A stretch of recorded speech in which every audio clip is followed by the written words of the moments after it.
sectors as well as finance and non-financial aspects as well.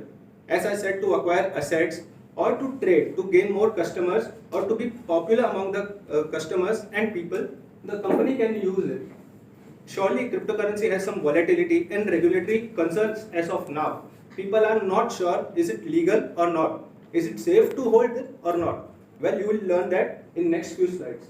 Now I would like to invite Mr. Saurabh Singh to elaborate on risks associated with cryptocurrency. Thank you, Vivek. And now I am telling about what is the risk associated with the cryptocurrency. A cryptocurrency value can constantly change and dramatically.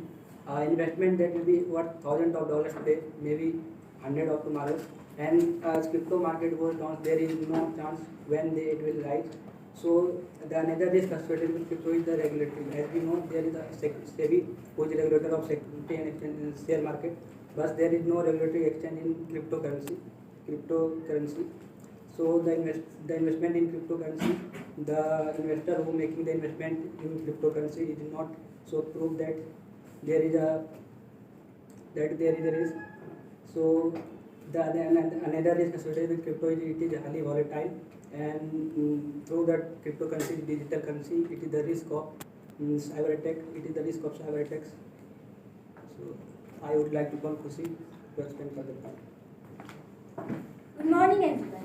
So, the point of our presentation is cryptocurrency, in which I am going to tell about the legality of cryptocurrency. The Finance Minister of India, Nirmala Sitharaman, proposed to tax digital currency. Before, the cryptocurrency was not legal, but Nirmala Sitharaman taxed 30% plus 1% TDS.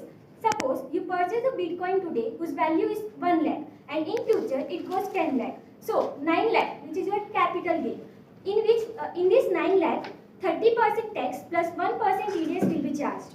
So your net profit will be 6 lakh 30,000. Additionally, by taxing cryptocurrency, it does not mean